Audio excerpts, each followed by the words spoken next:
Episode number 479 की starting होती है और हमने लास्ट एपिसोड में देखा कि डिलीवरी बॉय युआन को उठाकर ले जाता है। अब आगे और फिर सीन सिर्फ उत्तर में एयरपोर्ट का सीन दिखाया जाता है जहाँ पर क्यांग युन कह रही होती है चलो प्लेन तैयार है। फिर सोंगजिया उससे कहता है मैडम क्या हम सच में युआन को लेकर जा रहे हैं क्या? वो कहती है तो क्या हम यहाँ पर रुके ताकि वो आकर हमें पकड़ ले, हमें तुरंत यहाँ से वापस यूरोप जाना होगा, तुम सबसे पहले युआन को लेकर प्लेन में जाओ। तब वो कहता है हाँ ठीक है मैम। फिर वो उसे लेकर अंदर जाता है और वहीं क्यांग युन स्माइल कर मन में कहने लगती है जैसे ही मैं युआन को लेकर हुआ कंट्री से बाहर निकल जाऊंगी तब फुजिनचन हमारा फिर कुछ नहीं बिगाड़ पाएगा। फिर प्लेन टेक ऑफ हो जाता है और क्यांग युन कहती है आधा घंटा बीत चुका है, अब हमें हुआ कंट्री से बाहर होना चाहिए। और फुजिनचन कितना बड़ा बेवकूफ है, उसे इस बारे में पता भी नहीं चला और मैं बच्चे को दूर ले आई। वहाँ पर कोई कहता है क्या तुम्हें पूरा यकीन है? वो हैरानी सी कहती है कौन है? और बाजू में फुजिनचन और यान होती है। चिल्लाती हुई कहती है आखिरकार तुम दोनों यहाँ पर कैसे? यान कहती है ग्रैंडमा मुझे ये तो पता था कि आप बहुत ही ज्यादा पत्थर दिल है, लेकिन मुझे इसकी बिल्कुल भी उम्मीद नहीं थी कि आप मुझे मारने की हिम्मत करेंगी। फिर वो हैरानी सी कहती है तुम्हें इस बारे में कैसे पता चला? एक मिनट रुको, क्या सोंगजिया? तो सोंगजिया वो तुम थे, तुमने मुझे धोखा दिया और तुमने उसे बेहोश नहीं किया था क्यों? और फिर यान कहती है आपको उसको दोष नहीं देना चाहिए, मैंने आपके तरीके का इस्तेमाल किया और उसे खुद के लिए इस्तेमाल किया। वो कहती है यान तुमने ये सब बहुत ही तेजी से सीख लिया। वो कहती है लेकिन आप तो मुझसे भी बेहतर है, और भले ही सोंगजिया ने मुझे वो लिक्विड दिया भी होता तब भी ये काम नहीं करता क्योंकि हमें पहले ही वो दूसरा लिक्विड के बारे में पता चल चुका था। आधे मैंने पहले ही डॉक्टर मिंग जियाओ और लू याओ ने उसका पता लगा लिया था और फिर उन्होंने मुझे डिटॉक्स कर दिया और अब मेरी पूरी बॉडी में उस लिक्विड का एक कतरा भी नहीं। ये सुन क्यांग युन कहती है सच में यान तुम बहुत ही ज्यादा लकी हो। फिर यान कहती है तुम ये बात अच्छी तरह से जानती थी कि तुम दूसरी तरह का लिक्विड मुझे दोगी तो मेरी जान को खतरा है, लेकिन तब भी तुमने ऐसा करवाया। और क्या ग्रैंडमा मैं आपकी बायोलॉजिकल डॉटर नहीं हूँ तो मैं तुम्हारे लिए क्या हूँ? वो कहती है तो क्या तुम इस सब के लिए मुझे दोषी ठहरा रही हो? और अगर यान तुमने मेरी बात सुनी होती तो क्या मुझे उन लिक्विड का इस्तेमाल करना पड़ता? और तुमने एक व्यक्ति के खातिर हमारे पूरे परिवार को छोड़ दिया, तो फिर तुम मेरी फिर किस काम की, इसलिए फिर मैंने ये सब किया। फिर यान रोती हुई कहती है क्या सच में आप ये नहीं जानती कि मैं सोंग फैमिली को क्यों छोड़ना चाहती थी और इसी कारण से आपने मुझे मारने का प्रयास किया? वो कहती है हाँ बिल्कुल, जब मेरे पास युआन है तो फिर मुझे तुम्हारी क्या जरूरत है? फिर फुजिनचन यान को संभालती हुई कहता है क्यांग युन सच में तुम बहुत ही ज्यादा पत्थर दिल हो। क्यांग युन कहती है आखिरकार तुम खुद को समझती क्या हो और ये सब तुम्हारी ही वजह से हो रहा है। क्या तुम ये जानते हो कि मुझे गेराल्ट की न्यूज मिली और साउथ अमेरिका में मेरे सारे बिजनेस खत्म हो गए? और प्रियान कहती है ग्रैंडमा आप अभी भी ब्लेम को शिफ्ट करने की कोशिश कर रही है और एसवाई ग्रुप इसलिए बर्बादी की कगार पर है क्योंकि गेराल्ड इलीगल बिजनेस में शामिल था। वो कहती है क्या इलीगल बिजनेस? वो सभी नॉर्मल ऑपरेशंस थे और कुछ नहीं। प्रियान कहती है सच में आप बहुत ही ज्यादा जिद्दी है और ग्रैंडमा मेरे हिसाब से आपको अपनी गलती मान लेनी चाहिए। वो गुस्से से कहती है आखिरकार तुम्हारे कहने का मतलब क्या है? वो कहती है कुछ नहीं और मैंने पुलिस को पहले ही बता दिया है जो आपने मुझे लिक्विड दिया था और एयरपोर्ट पर पुलिस आपका इंतजार कर रही है। उसकी बातें सुन क्यांग युन हंसती हुई कहती है हमारा प्लेन पहले ही टेक ऑफ हो चुका है और क्या तुम सच में यह सोचती हो कि हुआ कंट्री की पुलिस मुझे सजा दे सकती है? तुम सच में बहुत ही बड़ी बेवकूफ हो। प्रियान कहती है ग्रैंडमा बाहर साइड देखिए, अभी तक हम कंट्री से बाहर नहीं गए हैं, हम अभी भी हुआ कंट्री में ही हैं। और वो बाहर देख चौंक जाती है। फिर कुछ समय बाद जहाँ से प्लेन टेक ऑफ हुआ था वहीं पर आकर लैंड हो जाता है। वो चिल्लाती हुई कहती है नहीं। और फिर फुजिनचन क्यांग युन का हाथ पकड़ती हुई कहता है मैंने पहले ही कप्तान को चारों तरफ प्लेन घुमाने के लिए कह दिया था और तुम सोच रही थी कि तुम विदेश जा रही हो और तुम्हारा विदेश जाने का प्लान बर्बाद हो गया और अब चलो प्लेन से उतरो। क्यांग युन कहती है नहीं, तुम्हारे पास कोई सबूत नहीं है और तुम मुझे गिरफ्तार नहीं करा सकते। अभी सोंगजिया कहता है मैं सबूत हूँ। ये सुन चिल्लाती हुई वो कहती कहती है तुम मुझे धोखा देने की हिम्मत कैसे कर सकते हो। सोंगजिया कहता है मैडम जब आपने गलती की है तो आपको इसकी जिम्मेदारी लेनी चाहिए। और फिर क्यांग चिल्लाती हुई यान से कहती है तुम बीच अगर तुम्हारी मॉम भी जिंदा होती तो मैं तुम्हें ढूंढने के लिए परेशान क्यों होती भला, और अब तुम मुझे नुकसान पहुंचाने की कोशिश कर रही हो। और फिर पुलिस आकर क्यांग को पकड़ कर ले जाने लगती है और इसी दौरान वो चिल्लाती हुई कह रही होती है यान तुम बहुत ही ज्यादा घटिया हो। और फिर फुजिनचेन यान से कहता है कोई बात नहीं यान, ये सब आखिरकार खत्म हुआ। और फिर सोंगजिया यान को मेडिसिन देती हुई कहता है मिस यान ये रही वो दवा जो क्यांग आपको दे रही थी, और अब ये आपके ऊपर निर्भर करता है कि आप इसे पुलिस को देना चाहती है या फिर नहीं। फिर कोई कहता है तुम इसे पुलिस को दे दो। और फिर सीन शिफ्ट उत्तर में 3 महीने बाद का समय दिखाया जाता है जहाँ पर यान एक व्यक्ति से कह रही होती है और ये सब कुछ जो कुछ भी हुआ उस सब की जिम्मेदार मेरी ग्रैंड माँ थी और इसके लिए हम आपसे माफी चाहते हैं। और फिर हमें बताया जाता है कि ये बूढ़ा व्यक्ति ये कॉन्ग का ग्रैंड फादर है। आगे कहते हैं ये कितनी ज्यादा अफसोस की बात है कि तुम्हारी ग्रैंड मदर के कारण तुम्हें कितना कुछ झेलना पड़ा और तुम कितनी ज्यादा प्यारी बच्ची हो, लेकिन ये कॉन्ग तुम्हारे जितना लकी नहीं है। यान कहती है आप मेरी झूठी तारीफ कर रहे हैं और एंगेजमेंट को कैंसिल करने के लिए आपका शुक्रिया। और फिर ग्रैंडफादर कहते यान अगर तुम अभी भी फुजिनचिन को तलाक दे देती हो तो तब तुम निश्चित रूप से एक बार ये कॉन्ग के बारे में सोच सकती हो। ये सुन फुजिनचिन चौंकती हुई कहते है मिस्टर ये, वो कहते अरे मैं तो बस मजाक कर रहा था, तुम एक बार खुद की शक्ल तो देखो, तुम कितने ज्यादा डरे हुए हो। फिर यान कहती आपका बहुत बहुत शुक्रिया, लेकिन मैं अपना बचा हुआ जीवन सिर्फ फुजिनचेन के साथ बिताना चाहती हूँ। ग्रैंडफा कहते हैं तुम दोनों ये प्यार मेरे सामने मत दिखाओ और ये कॉन्ग उन्हें यहाँ से ले जाओ। वो कहता है हाँ ग्रैंडफा चलो अब चलते हैं। फिर यानुंसी कहती है चलिए अब हम चलते हैं, आप अपना ख्याल रखिएगा। तब वो कहते हाँ और अब तुम आगे बढ़ो। फिर वो लोग एंट्रेंस पे पहुँचते हैं और फुजिनचेन कहता है यान में कार लेकर आता हूँ। और ये कॉन्ग कहता है जब भी तुम मेरे साथ अकेली रहती हो तो वो बहुत ही ज्यादा बेचैनी भरा महसूस करता है। यान कहती है क्योंकि वो ये बात अच्छी तरह से जानता है कि तुम एक सज्जन व्यक्ति हो। और फिर ये कॉन्ग कहता है यान अगर मैं तुमसे फुजिनचेन से भी पहले मिला होता तो क्या होता। तब यान कहती है जिंदगी किसे कहाँ ले जाने वाली है कोई नहीं जानता, और ये कॉन्ग तुम बहुत ही अच्छे व्यक्ति हो और तुम्हें मुझसे भी एक अच्छी लड़की मिलेगी। और फिर वहाँ फुजिनचेन आती हुई कहते है चलो यान चलते हैं। और फिर यान कार में बैठती हुई कहती है ये कॉन्ग गुड बाय। और वो लोग कार में बैठकर वहाँ से चले जाते हैं और ये कॉन्ग मन में कहता है गुड बाय यान। और फिर सीन शिफ्ट होता में नेक्स्ट डे की मॉर्निंग दिखाई जाती है जहाँ पर यान का फोन रिंग होने लगता है और यान चिल्लाते हुए जाग जाती है और कहती है कौन है। और फोन देखती हुई कहती है ली शिशी। और फिर वो कॉल उठाती है और सामने से ली शिशी चिल्लाती हुई कहती है यान जल्दी करो और न्यूज देखो, जिंगयाओ ने बेस्ट एक्टर का अवार्ड जीता है, ये कितनी खुशी की बात है ना। फिर यान कहती है ली शिशी क्या तुम जानती हो कि अभी समय क्या हो रहा है और तुमने मेरी नींद खराब कर दी। ली शिशी कहती है क्या इस समय फुजिनचेन और तुम कुछ मिलकर कर रहे हो क्या, और जिंगयाओ तो तुम्हारा छोटा भाई है तो तुम्हारा इस तरह का रिएक्शन कैसे हो सकता है भला। अब यानो से कहती है क्योंकि तुम मेरे मुकाबले उसके ज्यादा क्लोज हो और तुम उसके अवार्ड के खातिर तुम अब्रॉड तक उसका पीछा कर सकती हो। और फिर ली शिशी कहती है ये तो कुछ भी नहीं है, पहले तो मैं फुजिनचेन वर्ल्ड में जहाँ जहाँ गया था मैं उसका वहाँ पीछा करती थी और अब मैं जिंगयाओ के साथ फोटो क्लिक करने के लिए बैक स्टेज जा रही हूँ। फिर यान घबराती हुई मन में कहती है उसने बिना हिचकिचाहट के फोन काट दिया। फिर उसकी नजर बाजू में पड़ती है और हैरानी से कहती है फुजिनचेन कहाँ है। और फिर वो उसके पास जाती है और उससे कहती है क्या हुआ फुजिनचेन तुम सो क्यों नहीं रहे। फुजिनचेन और तभी फुजिनचेन उसे अपने पास खींच लेता है और उसे किस करने लगता है और उसे इस तरह करता देख वो मन में कहने लगती है फुजिनचेन आज इतनी अजीब तरह से बर्ताव क्यों कर रहा है। और फिर वो उससे कहती है क्या हुआ फुजिनचेन। वो कहता है मुझे क्यांग के व्यक्ति ने कॉल किया था और मुझसे कहा कि क्यांग अपनी लाइफ के लास्ट स्टेज पर है और जब से वो लिक्विड पकड़ा गया और वो वापस यूरोप गई जब से उसकी तबीयत ठीक नहीं है। है और वो आखिरी बार तुमको देखना चाहती है, तो क्या तुम उससे मिलोगी? फूजिनचेन की बातें सुन मन में कहने लगती है शायद ये सच है। ग्रैंडमा की तबीयत इसलिए खराब हो गई क्योंकि वो दिल से चाहती थी कि उन्हें अपना उत्तराधिकारी मिले, लेकिन ऐसा नहीं हो सका। फिर वो उससे कहती है फूजिनचेन, मैंने डिसाइड किया है कि मैं जाकर उनसे मिलूंगी। और फिर शिफ्ट होकर वो लोग यूरोप पहुंच जाते हैं और घर पर एंटर होते हुए यान हैरानी सी कहती है हालांकि अभी कुछ ही समय बीता है, लेकिन ऐसा लगता है कि यहाँ पर आए हुए मुझे सालों बीत गए हो। और फिर सॉन्ग जिया उसके पास आती हुई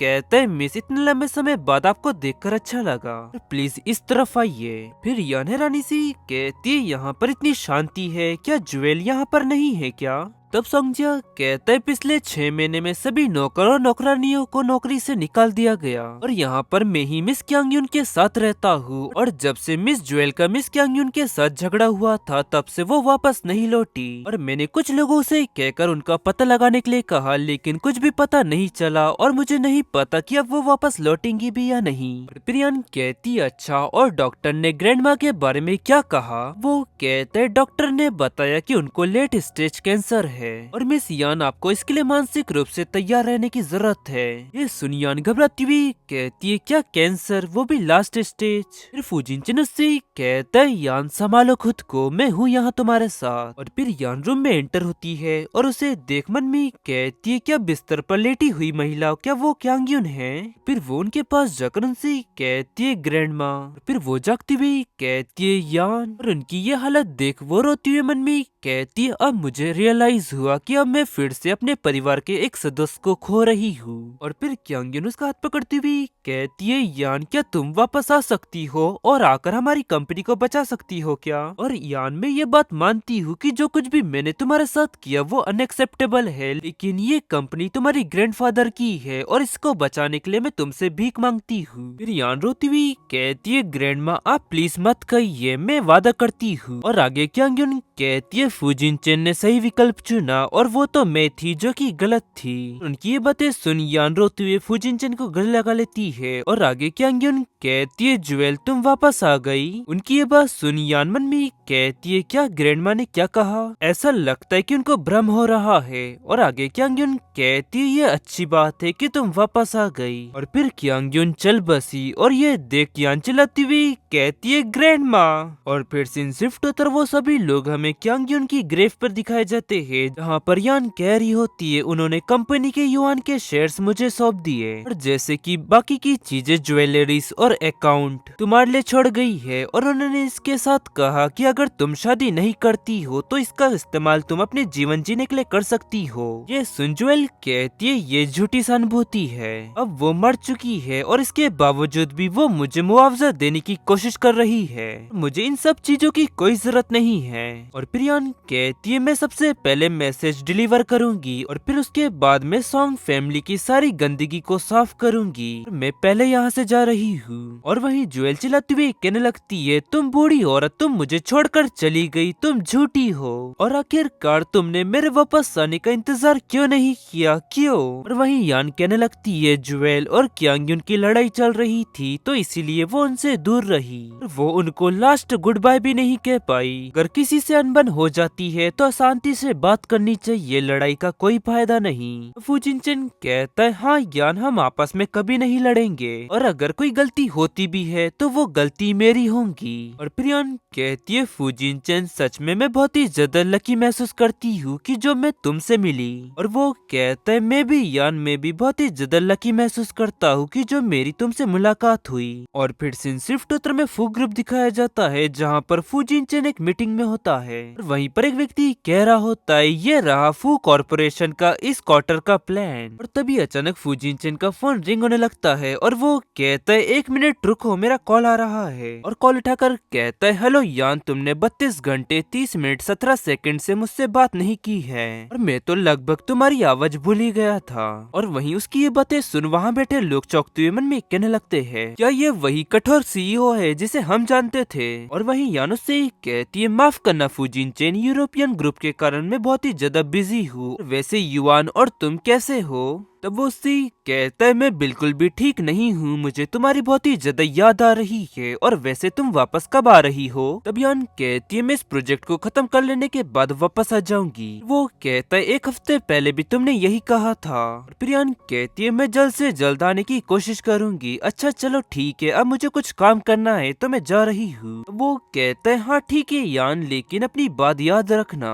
फिर कॉल कट हो जाता है और वो गुस्से से उन सभी लोगों को देखने लगता है, और उसे इस तरह देखता देख वो सभी लोग डर के मारे मन में कहने लगते हैं बॉस तो बिल्कुल एक बच्ची की तरह शर्मा रहे थे, और क्या वो ये सोच रहे हैं कि इसके बारे में हम लोग क्या सोच रहे होंगे। और फिर फूजिनचिन उससे कहता है क्या हुआ, क्या तुम्हें किसी चीज की जरूरत है? वो व्यक्ति कांपते हुए कहता है नहीं। और फिर फूजिनचिन वहाँ से आगे बढ़ते हुए कहता है तो फिर ठीक है, मीटिंग को यहाँ खत्म करते हैं। मन में कहता है फिलहाल यान अभी वापस नहीं आ सकती है, तो क्यों ना मैं जाकर उसे ढूंढूं। और फिर सीन शिफ्ट उत्तर में यूरोप का कॉन्फ्रेंस रूम दिखाया जाता है जहाँ पर यान कैरी होती है। ठीक है, तो आज की मीटिंग यहीं पर हम एंड करते हैं। और फिर वो डायरेक्टर रोज से कहती आप हाल ही में बहुत ही ज्यादा मेहनत कर रही है और आप कल आराम कर सकती है, और क्या आपका कल का कोई प्लान है क्या? तब डायरेक्टर रोज से कहती हाँ मैं और मेरा हस्बैंड प्लान कर रहा है जहाँ हम हनीमून पर गए थे उसी जगह पर वापस जाने का। बियान कहती अच्छा ऐसा है, और मन में कहती है फुजिनचेन इस वक्त क्या कर रहा होगा।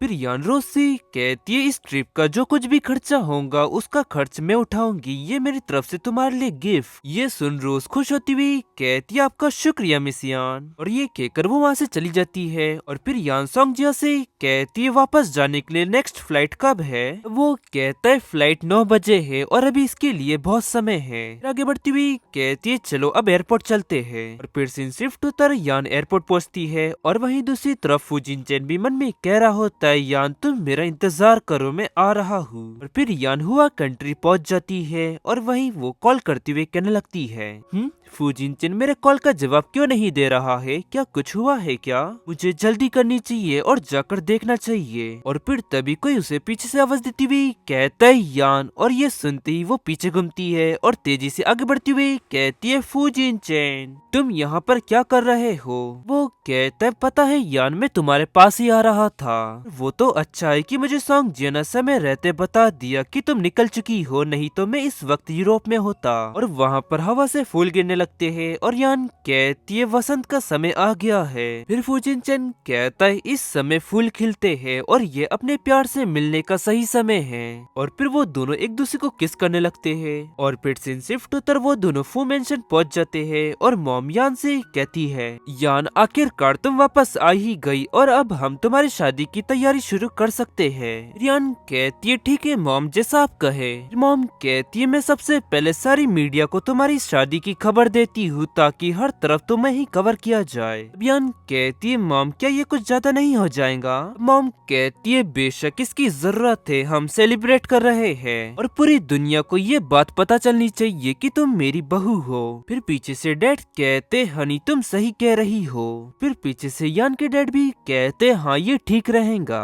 फिर यान फुजिनचेन को हाथ मारती हुई कहती है फुजिनचेन ये सब कुछ बहुत ही ज्यादा दिखावटी है और ये बिल्कुल भी सही नहीं है। फिर वो तीनों फुजिनचेन पे चढ़ जाते हैं और गुस्से से कहते हैं क्या तुम्हें ये गलत लग रहा है? तब वो हिचकिचाती हुई कहता है मेरे ख्याल से इसमें बहुत ही ज्यादा पैसा खर्च होगा। मोहम्मद से कहती है तुम इतने छोटे से भी खर्च को नहीं संभाल सकते और तुम अभी भी फू ग्रुप के सीईओ हो, क्या ही कंजूस हो तुम। ये बात सुन फुजिनचेन के आंखों से आंसू आ जाते हैं। फिर मोमा की कहती है मैं तुम्हारी शादी की सारी व्यवस्थाओं को संभालूंगी और मेरा टारगेट है कि ज्यादा से ज्यादा पैसा खर्च किया जाए ताकि हर कोई तुम्हारी इस शादी को देखकर दंग रह जाए और इसका एक अलग ही इम्पैक्ट पड़ेगा। और चलो यान सबसे पहले तुम मेरे साथ आओ। और फिर फुजिनचेन कहता है मॉम आप उसे कहाँ ले जा रही हो? तो मॉम कहती है मैं यान को लेकर वेडिंग ड्रेस डिजाइनर के पास जा रही हूँ। तो वो कहता है मॉम अभी अभी यान वापस लौटी है और अभी तक तो उसने युआन को भी नहीं देखा।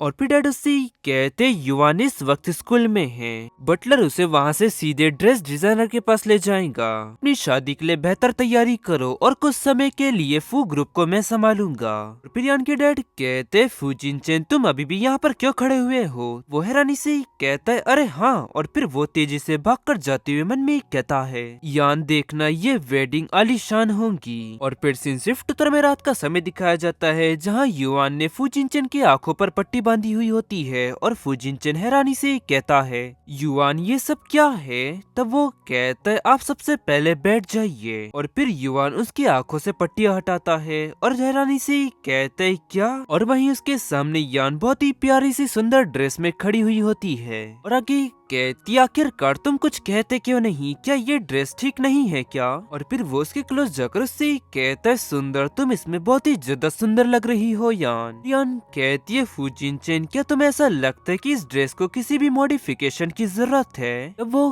कहता है, नहीं, ये ड्रेस परफेक्ट है। और फिर वो एक दूसरे को किस करने लगते हैं। तभी मॉम खांसती है, वो दोनों ब्लश करते हुए अलग हो जाते हैं। और फिर मॉम कहती है, जैसे कि मैंने सोचा था कि उसे ये ड्रेस पसंद आएगी। फिर यान कहती है, मॉम आपकी चॉइस बहुत ही बढ़िया है। और फिर मॉम कहती है, ठीक है फुजिनचेन, अब तुम यहाँ से जा सकते हो, उसे और भी चीजें ट्राई करनी है। तब वो हैरानी से कहता है, क्या और कुछ? क्या मैं यहाँ रहकर वो देख सकता हूँ? मॉम कहती है, मैं तुमको ड्रेस पहले ही दिखा चुकी हूँ और बाकी की चीजें तुम्हें सेरेमनी में पता चलेंगी। और चलो अब तुम यहाँ से जाओ। फिर फुजिनचेन यान के क्लोज होते हुए उससे कहता है, आज रात में घर पर तुम्हारा इंतजार करूंगा। वो ब्लश करती हुई कहती है, फुजिनचेन तुम बिल्कुल भी मुझे सीरियस नहीं लग रहे हो। और फिर फुजिनचेन युआन को उठाकर वहाँ से जाते हुए कहता है, चलो अब चलते हैं। वहीं युआन चिल्लाते हुए कह रहा होता है, मुझे क्यों ले जा रहे हो? मैं यही मॉम के साथ रहना चाहता हूँ। तो फुजिनचेन कहता है, नहीं, ऐसा नहीं हो सकता, मैं वो पहला पर्सन बनूंगा जो यान को वेडिंग ड्रेस में देखेगा।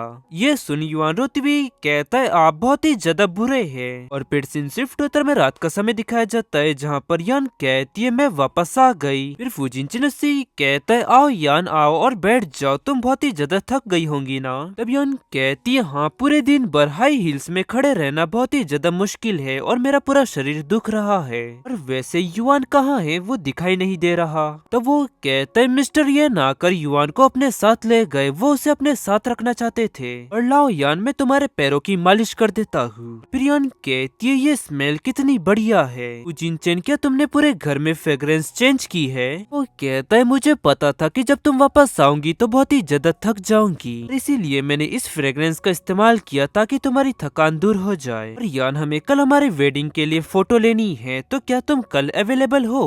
फिर शेड्यूल चेंज करने की जरूरत है। तब वो कहती है, नहीं, इसकी कोई जरूरत नहीं है। हाँ, वहीं पर। वो कहता है, यान क्या तुम्हें यहाँ दर्द हो रहा है?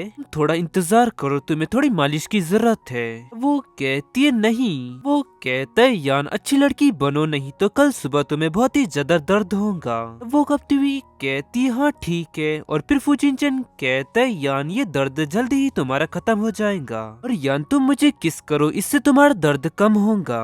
फिर वो वैसा ही करती है।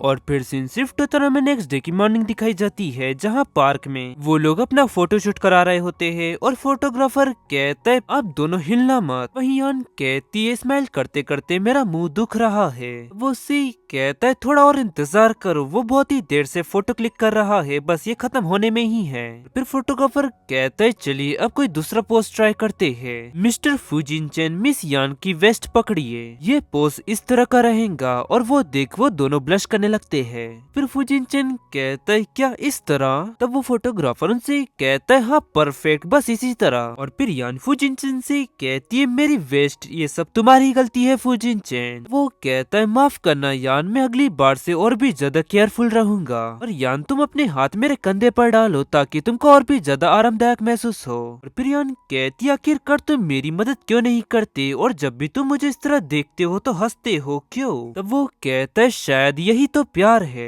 फिर उनकी वो फोटो क्लिक करता है और कहता है, परफेक्ट, तो चलिए अब एक छोटा सा ब्रेक ले लेते हैं। और तभी यान की कमर में दर्द होता है और वो कहती है, मैं बैठकर थोड़ा आराम करना चाहती हूँ। तब फुजिनचेन कहता है, हाँ ठीक है यान। और गाइस, इसी के साथ ये एपिसोड यहाँ एंड होता है और इस पर हम टारगेट रखते हैं 100 कमेंट्स और 200 लाइक्स का, तो फटाफट करवा दो। तो चलिए मिलते हैं आपको जल्दी नेक्स्ट एपिसोड में, तब तक ले सायोनारा।